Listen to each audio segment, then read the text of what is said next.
Oh my God. Okay, Dr. Halcrombe, it is not letting me.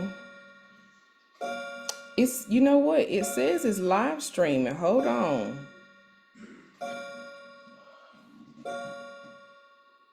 It did that to me last time.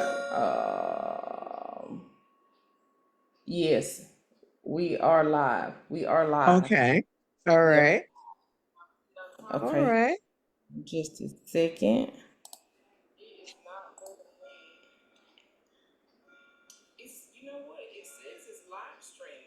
Okay, there we go. All right.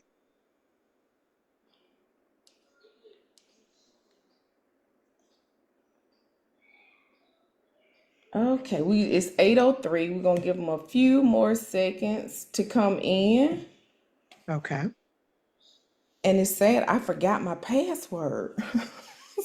So if you want to jump on and share it, Share share what? share your Facebook. It's on our Team Whip page, Okay. and you can share the live feed to your page. I'm on the computer, and if I start doing all that, I probably won't be on this thing, honey. I don't know nothing. Just get your cell phone. Grab your phone. Okay, and see my phone, I need my notes. So am I gonna be able to, what do I do? Because I can't keep it on Yeah, you can Facebook. you can share it, Yeah. Okay, and hold on, then hold on. you can Okay, well, come let me out do of that. it. Hold on, because I have to have like making sure. Okay, so I'm on my Facebook. So what do I need to do to my page? Just go to Team Whip page Okay, hold on 1 second. That's gonna be great. and share Team Whip. live. And so how do you do? Oh, it's already on there. Also, share it to mine. I got you. Yes. Mm-hmm. Okay, that's funny. Got it. Well, let's definitely erase some of the. You got like about two, three, four, five, six. Obviously, it was on when we didn't know it. So erase some of Yes. these older ones, definitely, because it's saying we was live. So now we're live on the live. That would be great. Okay, was live, is live. I'm glad. Let me get out of this. Hold on. Okay. When I tell you, It's always something, right? it's always something. Always something. I probably need to sit my old self down. Okay, we're gonna move that one to trash. Yeah. That's how it Take was the. last time. Hmm. Um, Yeah, we just need the one that we're on now. Yes, and I think it has probably four, maybe okay, four. Yeah. there we go. There we All go. right, we got it. All right. I tell you, no weapon formed against us shall prosper. I don't even know why the enemy, he don't trust me. In the past, when I've had my podcast, he would be like, I mean, for some random reason, just the internet will go out, thinking he gonna stop our conversation. We would start that conversation back up so fast after it stayed off people. It was just like, what is going on? He never wants the news to be delivered, but we're no weapon formed against us to That's what prosper. I'm talking about. That No is what weapon. I'm talking about right there. Give me 2 seconds because I can't see here. Okay. No breakout rooms and all that. And then we're going to get started. So I'm about to start recording. Okay. All right. So it should give you a message that we are recording. And I Okay. really need something to elevate this because just a little bit. Okay.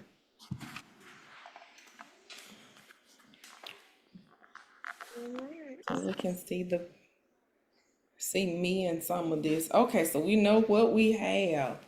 All All right. right. Good evening, everyone. Good evening, everyone. I am Narfunda Ross with Team Whip. Whip stands for Working to Help Those in Pink. And this is one of our virtual sessions that we try to have once a month. And tonight, our topic is Me and My Mind, minding the diagnosis. So there's a lot of times when patients will go into a room and they are given a diagnosis, or a pronouncement is given to someone that are life altering. And we sometimes we don't know how to mind that diagnosis. We don't know how to mind that pronouncement. We think we know what we're doing. And I go back to mine, and I remember when I was diagnosed in the room, and they still have someone with you, when you're going back for your results. And now Mhm. I've learned, and I'm saying Dr. Halcrombe, she has an honorary doctorate, Dr. Halcrombe. They tell you over the phone now. So, I'm like, no, that's not good. But anyway, back in the room, and I remember receiving my diagnosis, and all I heard was, yes, it's malignant. I didn't hear anything else after that point. So tonight, real briefly, we say real briefly, but I know me and Dr. Hal Kramer will get to talking, and Yes. try not to hold you long because we know it's Monday Night Football. But how do we mind the diagnosis? How Well, well. do what Hold you want on. me to just chime in because I can Not definitely tell yet, you what not we yet, need to not yet. do. Like I said, Okay, because okay. Well, whenever you're ready, I'm ready. Okay. I get ahead of Awesome. myself. But Okay. this is what we're going to talk about, and it's just not cancer related. It's just not cancer related. We have special guest Dr. Hal Crummy. We're going to let her tell you who she is, and what she's affiliated with, and how she got started. I'm not an interviewer, you all. I'm just here trying to, what you said, we just trying to get the word out to the masses. And we talk so much about um, disparities. So we're trying to eliminate that. So you'll know what you have access to. You will know your resources. You'll know how to contact your resources, no matter what and who. You'll know. Okay, so we're just trying to eliminate some of these health disparities. So without further ado, I am going to turn this over to Dr. Tracie Halcrombe. All right. Thank you for having me. This is definitely an honor and privilege. I got my pink on, so just to let you know, I'm representing in this space. But a little bit about me, my background. So much has brought me to a space where I can be able to talk and share about the mind aspect of it. But nevertheless, I do have a master's in healthcare administration. So I would be that person who could kind of like uh, be running the healthcare system, basically. But, I'm choosing to kind of be in the space that I'm in, um, not always by choice, but by circumstance. And so, by me losing my son to suicide in 2021, which you do know. And this was kind of coincidental that you wanted me to do something for Suicide Prevention Month to make sure that people understand that mental health still regulates in all spaces because it is a part of health. So, with that being said, I started Joinside Tears in 2021 in my son's legacy and to make sure no one else would be able to suffer in silence and to just bring awareness because everything is about education. So we need to continue to educate those who may not know exactly what to do, where to go, what to say, how to handle things, to just make the information they may receive a little bit more eye-opening, So with you, and the reason I'm here on WHIP this evening, um, it's about the cancer and suicide or mental health as it relates to cancer. And cancer, as you know, may be the primary diagnosis of an individual. However, there are increased risks that there's depression, which is a mental health challenge or disorder, anxiety, as well as many deaths and suicide due to cancer diagnoses or due to cancer being a little bit higher compared to general populations, far as compared to normal uh spans of how you're leaving this world, because I think at some point we're all going to leave, we just don't know how. Right. And so the highest risk is observed for us in cancer, following the diagnosis is the first 6 months. And that's something that came from our American Cancer Society. They did say the highest risk observed is the first 6 months, that someone may have an ideation, some may attempt to take their own life, or they may die by suicide. So the treatment and recovery process and the possibility of death puts individuals at a high risk of the psychological distress. So this is what may be an issue when you're thinking about all the despair, is the psychological distress that you're under. So I just wanted to tell some everyone on a few signs that you can be aware of, because of the depression and the anxiety. Cancer is already a traumatic experience.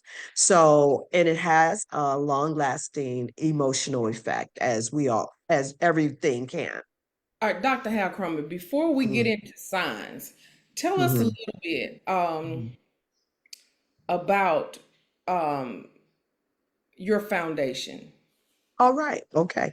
Well, Joy Inside Tears is a 501(c) organization. It is located in LaGrange, Georgia, and we do offer mental health and suicide prevention resources, advocacy, support, education, training, as well as counseling referrals. And we do provide through licensed professional counselors um, to uninsured. We do their sessions, some mental health sessions that we are offering free. And we also have coaching. So I think it's very important to have this available to the community as a resource. We're able to train adults, we're able to train our teens, we're able to coach our teens, we're able to speak to the masses regarding mental health and prevention. Um, it's just important to know that things can be prevented, for as if we can intervene for suicide is concerned, and And mental health can be diagnosed. that That, is what that is we what try we to try to teach. teach. Um, I'm getting feedback, y'all. I'm sorry. That is what we try to stress, is prevention. Mhm, No matter what it is, what mhm. type of illness it may be, physical illness or mental illness. And when we use the word illness, that's not bad. That's not bad. That just means something is not quite going like it should, and it needs some attention. Um, your joy inside of tears, and you started joy inside of tears because Joy Inside Tears was started because I lost my son in 2021. But my son definitely, now in hindsight, could have had some mental health challenges that he just could not cope with. So my son did take his own life. So he did die by suicide in 2021. So that's how Joy Inside Tears came into fruition. So I started the organization to make sure, as mothers, as parents, as community members, that the information I didn't know, even after it was all over, I didn't know what to do, where to turn, who to talk to. So I created this space because I was at a loss of words. I didn't know where to get information. I didn't know, once you start doing your research and you start looking for things that you did not know exist, it Mhm. made it very easy for me to understand what others may be going through and probably having the same challenge if they've had that experience, or if not, just with mental health in general. Just to make sure that they have some resources or they know they're not alone. I think that's the most important thing. They're not alone. They're not alone. That is very important Mhm. because, like I said earlier, going back to the date that I received my diagnosis, I was alone that day because I thought I was a trooper. And earlier you said something, we suffer in silence. So I think I went into a silent mode and I was suffering but I didn't share with anyone that I was suffering because I'm mom. I'm supposed to be that trooper. And I felt like nobody could identify with what I was going through. And, in order for me to be the mom that I am, I got to toughen up. I got to be Yes. strong. I got to show my family how strong I am. So, they won't, and I'm use the word crash. Yes. So you started Joy Inside of Tears, the foundation, to be that advocate, to be that Yes. voice, to help the community, hey, to let the world know there is prevention. No There matter what is. takes place, there is prevention. We just need to know. Mm. Okay. Um, you gave some statistics a few minutes ago about cancer and suicide. How do you think that could relate?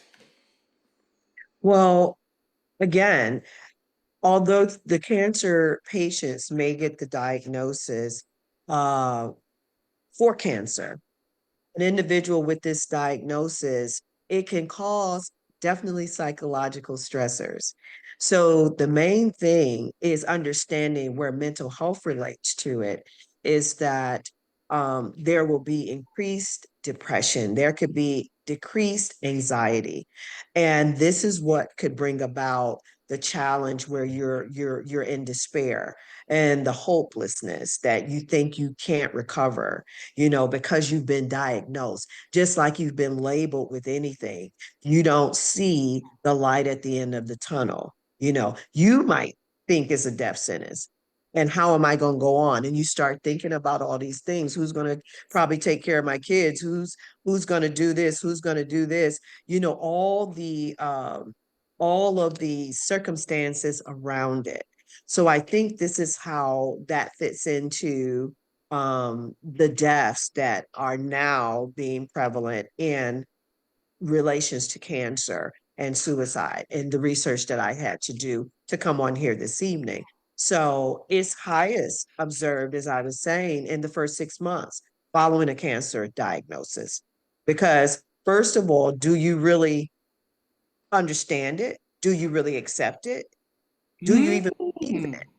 Do you even believe that that's what is that true? It's all of the mind altering because it will take you through the whole spiral of how did I get here? right, What did I do probably to get myself in this predicament? And like things you feel if you could choose something, you wouldn't choose any of this. You know what I mean? You right, wouldn't want to right. choose that. I wouldn't have wanted to choose my son not being here. So when things are given to us, it is psychological. It will manipulate, the psychological mindset. It will. And the recovery process that a person would have to go through, in me, that's grief recovery. So I can relate that to a recovery. You're still here, but you're still in recovering over whether you're remission. You're in remission. But if you had a setback, how far that would probably take you back again to go thinking about I got to go through this all over again. Yes, yes, yes. So you mentioned, for those who are just tuning in, we know that September is Suicide Awareness Month, and Team Whip is a breast cancer organization here locally. Mhm. And you're probably wondering, what does suicide and cancer have together? And that's what we're talking with Dr. Tracie Halcrombe on tonight. You mentioned some psychological stressors. Can you share what some psychological stressors could be? Well, psychological stressors in this case would definitely be the signs that we need to be aware of, and that's the depression and anxiety. Because cancer is such a traumatic experience as we know it, and it has long lasting effects emotionally. So, depression can be difficult to detect. And that's because it may overlap with your treatments. You're getting treatments for cancer, or you're treating pain, or you're treating fatigue, and you might be treating a sleep disruption. So depression can go undetected in that way, because as you're home and you're trying to just suffer through, if you're in pain, things like that, whatever you may be experiencing, you're not thinking about depression in that state. So you'll be getting depression. You won't be getting depression medicine. You'll be getting pain medicine. Need medicine. I can't sleep. Oh. I'm tired. I'm exhausted. Well, let me give you something to sleep. And I'm pretty sure we've all heard that before. I can't sleep. I need something to help me to sleep. And really, that is could be a sign of depression. Exactly. So that's definitely what these two in common are, very, very common, and hard to detect in this case, depression and anxiety. So you're having a sleep disruption. I need to get something to sleep, doctor. I need to get something for this pain, doctor. I'm tired. I'm just fatigued. Let me get something for this. You're not thinking about the depression. You're not thinking about depression. And Yeah. so with anxiety, it can also be overlooked because you might not be paying attention to the fact that you're not thinking clearly, that you might be foggy, you can't concentrate, you can't recall memory. A lot of things could be happening in the stages, and you're just, it's anxiety symptoms, but you will be treating it in a way that would not be related to your mental health. You will be relating it to your diagnosis and your treatment. And I think about that now because sometimes we'll say, oh, I'm just getting old. I can't remember certain things, or the medicine that I'm taking is causing me to have short-term memory loss. But that could be a sign of depression, correct? And anxiety, And or anxiety. anxiety. Yes. And I've heard some people say they're having an anxiety attack. They begin to can't breathe. And I'm like, what's causing your anxiety? And they say, Mhm. well, I just have them. I just have them. So we need Mhm. to look at that if we're having panic attacks or anxiety attacks. We Mhm. need to look at that a little bit deeper than just, Mhm. I'm just having them. Mhm. I would say, and anxiety is everyone, and I think we say this more than often, everyone has anxiety. Hmm. It's the it's when it's heightened is when you know you need to pay more attention to it. We all have a level of anxiety if we're running late, or if we can't make it here, or we can't, we're trying to cook and people showing up. Everybody has a level of anxiety, but you have to just pay attention when it's being heightened to know Oh. what's triggering that. Yes. But it's just a lot of research, even like from the National Institute of Health. I was researching again to make sure with this particular topic that I can give it something and share with you all. But in last year's data, I didn't know, which you may know already, that there were more male cancer patients that were prone to suicide than female. And they have a higher rate of death by suicide, while the females have a higher rate of ideations and suicide attempts. So in male, they say the reasoning for that is that explanation is because there are higher higher method of lethality, which means they might have more guns around, because Hmm. that's the like a easiest form. So we're more apt to just probably take medications or over medicate. But to the male stance, they have their lower treatment rates. They're not getting treated for depression or anything. And then they have higher rates of alcohol or misuse among men.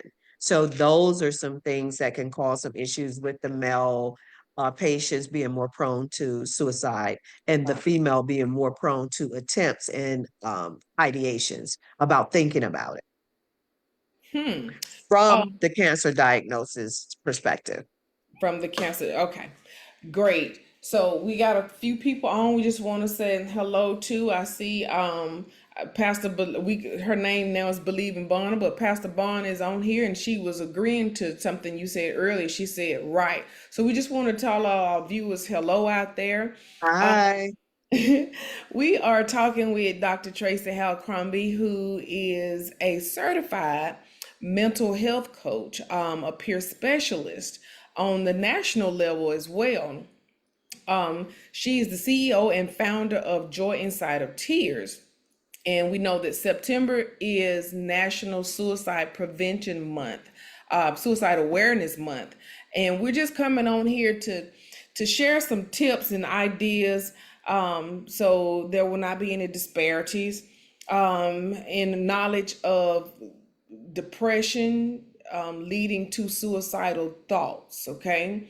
And Dr. Haircrombie, okay, we gonna stop. I'm gonna stop talking and let you go back.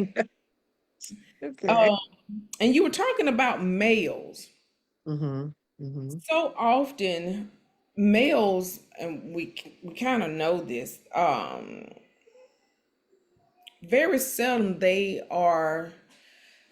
typically show emotions regarding Mhm. their health, Mhm. and I wonder why that is. You said that they do or they don't? They don't Okay. Yeah, well, already, it's a stigma associated with everything. And so the males are very less likely to seek the help or the treatment because of how they've been. I would say a lot of learned behavior learn that's behavior. been passed down from generation to generation. So when you're talking about your emotions, hey, men are not supposed to cry.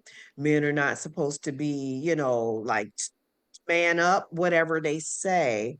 And that has kind of broken down the barrier of someone to be emotional or to say that crying or hugging or touching or being affectionate or anything like that is welcome. So I think it's been just a stigma associated that you're soft or you're as a male you don't supposed to be showing these kind of emotions, as we are as women. We're more of the nurturing and more of the touchy, the feely, and you do Right. have some men More like that. sympathetic. Yes. Mhm, mhm, Yes. and more, yeah, have more empathy and the compassion. But yeah, they just they weren't they were toughened because it fit the stereotype of what Ah, probably a man should look like to society. should. So we have a comment from Miss Miracle Lovelace Williams. She says what she has found out to be helpful is to keep a journal of episodes of anxiety and depression, what those triggers are, it is seasonal, and etc. Thank Mm, you, Miracle, for that. And you know what? And I don't keep a journal. I've always said there's no need for me to keep a journal. For what? What am I going to go back and read it for? But now I see a lot of people journaling their mhm, journey mhm. and they go Yeah. back. So, Dr. Hal Crumby, how do you think that journaling your journey is will help? Well, and thank you, Miracle, and I'm glad you said that. A few months ago, maybe it was during the summer, I had at my community support meeting, we had a topic about this very thing, and we figured, and from my research again, we found out that what journaling really is or anything that you write down is like considered your second brain. So you always want to take what's here because we think and have so much thoughts, and Mhm. you want to put it down anyway. So therefore you can stay kind of organized a little better. So journaling helps you to reflect back on, like you say, when symptoms may have started, how did something come about, when did it transpire. So journaling is very good for many things because you want, especially on a journey such as remission or what you're supposed to be doing, how your medications may be affecting you. Like, hey, today I felt a little bit better. Maybe if tomorrow I don't feel good, I'm journaling how this made me feel because you might be on a new treatment or you might be doing something else. It is good to jot stuff down and to talk to your healthcare professional at that moment about it. So I would say, especially on any journey as critical as this, although I haven't jotted down my journey, but for day to day, like how I might be feeling about some things, it Mhm. is very good to do. So it's like taking this and having a second brain that you can't contain everything here because that brings the anxiety. So And it's miracle. It's kind of therapeutic. yes, I would say yes, because you can go back, you can look at things, you can see the progress, or you can see how you've regret. You can find out a lot of things in writing. And what Miracle said, some things may be seasonal. We always have a topic about seasonal, which is called SAD, seasonal affective disorder, which that's a whole different thing for mental health. And we'll always do a topic on that because it's coming up. Sometimes the seasons do make you feel different ways. So still, as it balances out with your day-to-day living, it's always good to reflect on maybe how you felt today. What may have happened in your day, what may have like you said, triggered some things that made you feel a certain way. To write that down is always good to reflect back on it. And you're dating your stuff, so you will know within the week, you'll know within the month, you'll know within a year if you reflected back on that. So it's always good to write everything down. Write it down, especially in states that you're in medically. Um, Meaning just state of being that you're in medically. So if it's anything you need to take back to your healthcare professional, hey, I wrote this down. Gotcha. So I was about to say, because sometimes we'll say doing certain things, we can be stereotyped or labeled as being crazy. So we're not crazy if we want to journal our journey. Not at all. I wouldn't call it crazy. And two, that is again, that word right there is why there's so much stigma attached to the mental health process. Wow. Crazy, by people saying you crazy, she crazy. Once we learn better, we have to do better because we've gotten into this place where we're learning more about first person language. Mhm. And I can't teach enough on that now if you keep labeling others, like she bipolar, she's schizophrenic, they suffer from these things. They're not that diagnosis, just like cancer is not the diagnosis. No, she has you're not gonna call them, she's the breast cancer. Either she's the survivor or she whatever happened within that diagnosis. You don't want to continue to label people so crazy. That shouldn't even be in the sentence when you're trying to comfort someone, when you're trying to make sure someone is okay, or you're trying to make sure that nothing, writing something down is never crazy.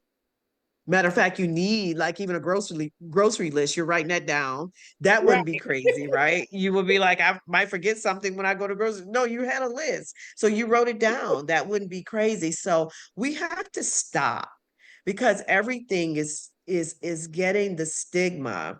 You know, it's not they committed suicide. Committed has been the reason around that very word that most have thought of it as a criminal act. Anything that you commit is more of a criminal, attachment to it. So people aren't talking about things because of the stigma associated with some words. You shouldn't be considered crazy because you're writing something down for memory. Right. So Miracle responds and she says, yes, exactly. She agrees with you, Tracy. Thank you, It's Mary. a helpful record when seeing your provider. And I think, you know what, both of y'all, thank y'all so very much. I think I'm gonna start doing it because I suffer a lot from hot flashes. What I say is hot flashes, and it could be something else. Mhm. But I'm going to start journaling these episodes that I have, so I'll know the next time I go to my provider and let them know, hey, something's not right. Sure. She said it's helpful in guiding the care of patients that suffer with anxiety and depression. For those who are just joining us, we are talking with Dr. Tracie Halcrombe, who is a certified mental health coach, and she's a peer specialist on the national level. September, I know this is the last day, but September is known for the national awareness of suicidal prevention. And so tonight we're just talking about minding the diagnosis. And that diagnosis could be anything that causes a life altering experience. And I was sharing with you in a conversation previously after I had my first chemo treatment. I made it through my diagnosis, I made it through my surgery, and I was told what was going to take place after Mhm. my first chemo treatment. So I was already had done my little bit of crying. I said my little bit of crying because I was going to lose my hair, and I was like, Lord, how my hair? What I'm gonna do? Anywho, Mhm. Mhm. that first treatment, I thought I was fine. We was going to celebrate my son's birthday, and my husband was out of town, but he was coming back that Saturday. So my sister came and got me. She said, "Y'all come and stay with me for the weekend so I can watch you." And she has medical background history. So I was like, Mhm. okay. So in the middle of the night, I wake up, and the nurse had told me, she said, "Now you're gonna feel like you're having a heart attack, but you're not." Mhm. And that's what I thought. But it felt like I had a ton of people on both sides of my chest pulling my chest apart. At that moment, my babies were asleep. I looked over at them and I said, Lord, I can't do this no more. And at that moment, I didn't think about it. I was just like, I can't go through this pain. You know, I don't want my children to see me suffer. So, what could I do? And at that point, I think I was having a suicidal moment. And it more so of an involuntary moment. We don't think about that. What are your thoughts on that? Yeah. Well, thank you for sharing, first of all. Thank you so much for sharing that. Um, it's hard on everyone. Everything is hard on everyone. Like you said, whatever the case may be, you know, the diagnosis itself is hard on you. It would be hard on your family because everybody starts to think what's going to happen, which you can't predict. you know um it affects the family, it affects the caregivers. It's normal, it would be normal. That's why we have to normalize that it's okay when you are not okay, and you Mm, may have had that thought. So we have to, if we don't start normalizing the emotional state that someone is in, because it's not something that you should have just um not being able to express, especially to your loved ones. I know we try to keep a lot of stuff in. That's why the suffering goes in silence. The loneliness, that's common. And that's during the treatment and after, for most people. So it's just important to recognize the changes in you and then know the help that you need to get. So yes, that was absolutely okay. Your mind is regulating and processing your emotion. So that would have been okay. Although you didn't start making a plan. right. uh, You know what I mean? You didn't start making a plan of what, when, where. You just knew this is so devastating. I wouldn't want to go through this. I wouldn't want to wish this on anyone. But you stood the test, and you're still standing the test, and you're still able to be that support for others. So that's why we are resilient. That's why we keep going. It's for ourselves and it's for others. Mhm. Okay, Pastor Bonner says journaling is very effective for treatment. As a former caregiver, this was beneficial in providing my family member the medical and psychiatric treatment that she needed. It educated her as well as far as her triggers and how to support her emotionally. Yes. Yes, and it will. It will. So the thing is that we have to find those things. We have to look for those resources. We have to find that support. And Team Whip has been able to, develop and encompass a whole group, a whole family, a whole you know, um great group of women and other women and extensions, and it goes on and on and on for you to have that support. So we're all looking for how we can be supported through any hardship, and this is what we need to understand. One thing I wish, if people could take anything away from tonight, one thing is no greater than the other. Wow.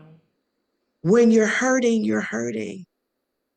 When you're sad, you're sad. When you're grieving, you're grieving. So it's all the same in the respect of the word and its definition. No one thing is greater than the other one.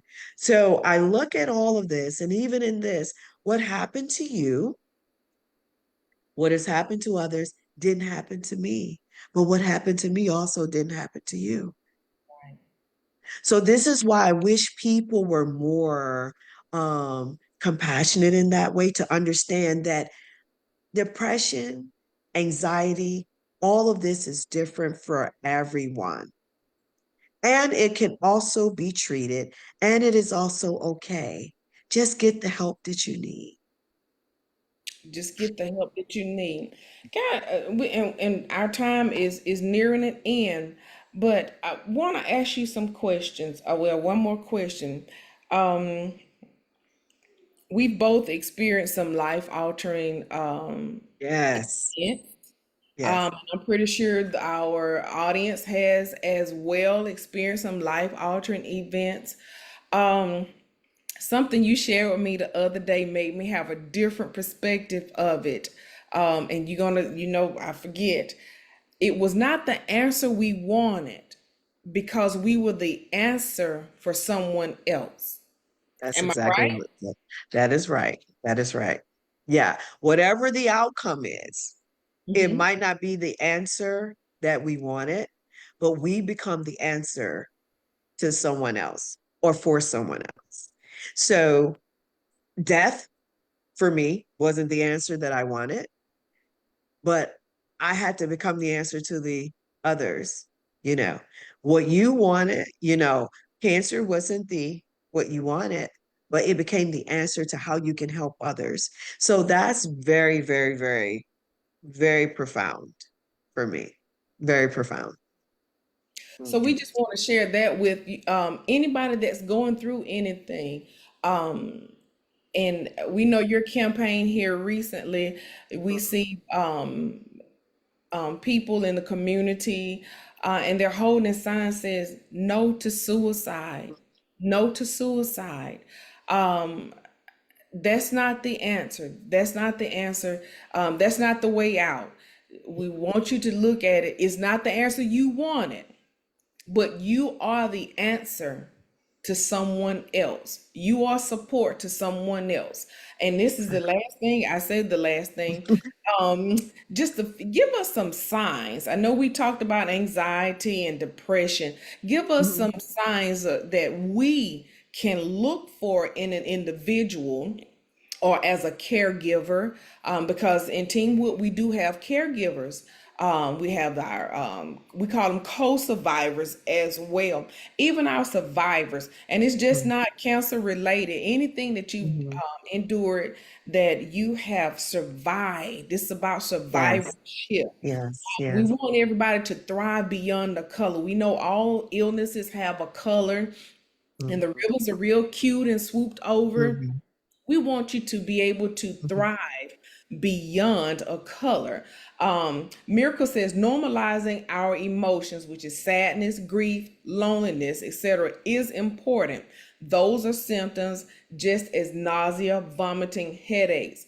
And just as we treat those symptoms that are normalized, we have to, I'm sorry, y'all, I got my contacts in. We have to also treat those that are not normalized. Hmm. She says, I appreciate you all bringing the awareness and using your platform to normalize the signs and the symptoms of mental health issues. And Miracle has a lot of medical background. I Yes, don't want to yes. throw her letters wrong. I don't want to put the B in front of the I S. did so much. That's so much. But we That's know why I she's say, she's amen. a registered nurse. She's a nurse practitioner now, and I call her Mhm. Doc because I tell you, I'm gonna push you. Come on, Doc. Come on, Doc. But if you can, before we get off here, can you share some signs? Just as Well, she was I talking would about headaches and things. Yeah, she just definitely described all of them, but just know that depression is a temporary mood or feeling. So it can also, as we were saying, it can be undetected in your treatments and everything else because you will be treating something else, but it also can describe a mental health diagnosis, just so you know. I would say the most common things to look for, if you've had intense symptoms of depression for over shorter periods of times or 2 weeks, that's you need to check on that. You have less intense symptoms that last no longer than that. It comes from so many places. We know some of the causes, but again, like she said, it can be anything that your interest or pleasure in doing things, you stop wanting to do stuff, you're feeling down, depressed, hopeless, trouble falling or staying asleep, poor appetite, or you're eating too much. You start feeling bad about yourself. You're feeling like a failure. Those are all, well, those are your symptoms, some of the symptoms in it. Trouble concentrating, moving or speaking so slowly. You're fidgety or you're restless, so it's really, you might cry in signs. You have frequent crying, drug or alcohol abuse could be some signs. You're more angry or irritable than Oh, usual. You might withdraw from your friends and family because this is something that you just are trying to deal with on your own, or you're trying to just work through it. You stop any hobby or activity that you're doing and you just don't want to be engaged. You just disengage. So they're usually caused, by more than one thing. So like you said, you want to make sure you're looking into the mental health aspect of it at any rate, because you want to know how you're feeling with that. It's caused by more than one thing. So that's one reason depression looks different for everyone. It hmm. doesn't look the same for everybody. So if Repeat you that think you again. are Okay, depression and even everything looks different for everyone. Just the word itself is the same, but how it you encounter it and how I may encounter it will be different. So depression looks different for everyone. So if you think you or your loved one might have depression or anxiety, it's important just get help. You can talk to a team, your healthcare team, you get your screenings.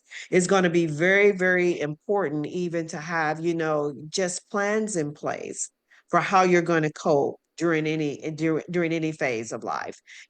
Check and see if there's other medical problems that could be causing your symptoms. If it's not depression, you might want to check to see, okay, I'm feeling this way, but I just need to know, is this is tell me if this is what it is, because that's a diagnosis. We're talking about signs. That's things that we can see. A symptom is what a doctor would have to, diagnose and treat for.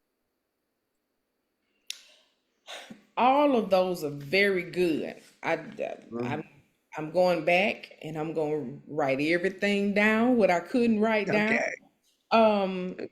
but we appreciate it. And something. I want to ask you, what are your thoughts on this? And chime in, audience. And I know I said I was going to let you go. Yeah, she said that, but I know we can never do it. We get to talk, and I was like, okay, I thought it was okay. All right. Well, it's Sometimes we think depression is always slow moving. Can depression be fast moving? um, I think that's a good question. And I again, I just expressed to you is different for everybody. So I can't say, because I'm gonna talk about me now. I can't say if I was depressed, I would be moving fast because it kind of slows the mood. Your mood changes, it alters that. So I would probably say for me, it might be more of a down, not a high Okay. feeling. It would be more of a down feeling. So that will look different for everyone, as I said. So it won't look the same. Nothing will look the same. Grief won't look the same. Support doesn't always look the same. Mm, Treatments definitely won't look the same. But we just right. do need to get help. We do need to talk to a professional. We do. We do. And there's nothing wrong with it. I hate that we've been in the spaces where again, all the stigma associated with we don't talk to anybody, ain't nothing wrong with you.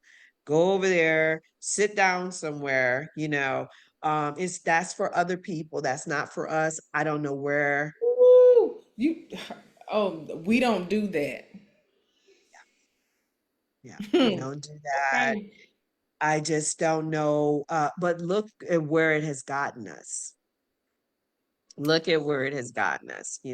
So that's how we can tell what's working. Oh, and Not another Miracle chimed in and she says, just pray about it. That's what they tell us.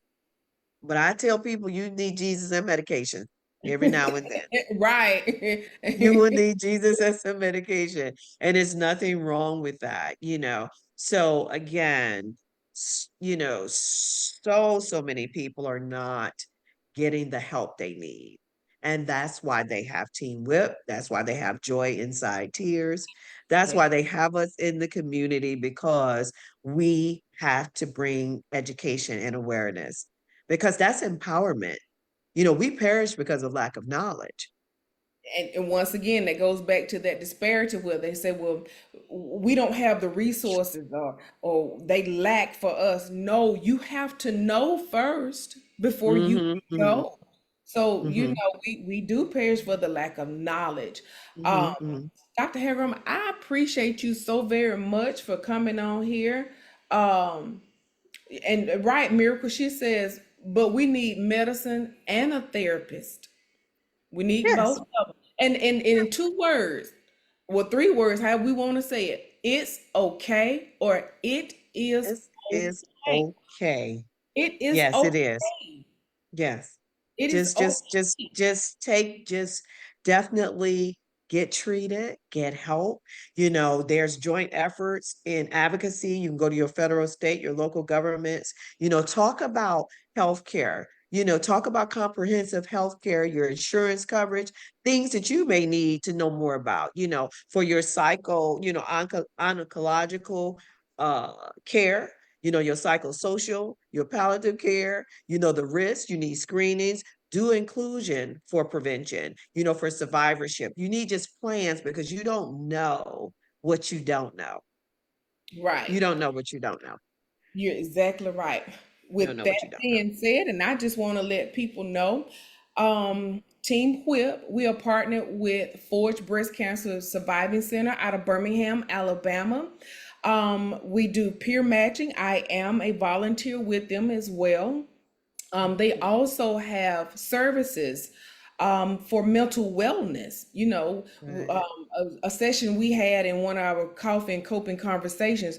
We need to learn to change our words, and I know I said earlier mental illness. So now we're going to change this conversation because we've been educated to mental wellness. Okay. So they Absolutely. have support for mental wellness. You don't even have to leave your own home. Okay. You can just connect with them.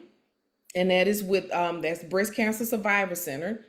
You can connect with Forge, and they can match you with someone that you can identify that has experienced or is on the same journey as you are, or if you need therapy, Mhm. that is available to you. That is one thing. What Team Whip, what we try to do, we try to educate our breast health community of the resources that they have available. And once again, we go back to those three words: it is okay. It It is is. okay. And Dr. Halcrombe, just share a little bit of light of what all you do with Joy Inside of Tears, just in Yeah. case. You know, we Yes. have to know, we have to know what our resources are. How can we get in contact with you? All right. Well, first of all, like she started this conversation. Now, I'm not your medical doctor. So now doctor, that was an honorary doctor. I don't want y'all to misunderstand. She calls me that because that's an endearment and I'm okay with that. But yes, we do have support, advocacy. We have resources available. We have education and training in mental health and mental wellness, as we're claiming that now, and for suicide prevention in our communities. We have going on right now for the uninsured. We have a program. We have licensed professional counselors who can give you a free consultation as well as 3 mental health sessions. We would like to do it for uninsured because those are the ones that don't have the care. So we have that program going on now. We have mental health education for teens. We have it for adults. We have anything that you need that has something to do with how you can stay well, how you can stay supported, and what we don't have available, we can definitely make sure we get you connected with what, if we don't have the resource in the community, we can get you connected to someone that is a resource. So we're working hard to make sure, again, no one suffers in silence. Everyone is educated about mental health and early intervention and prevention, so that we can stay here together, so we can support one another, so that we can give hope to other families when they're struggling.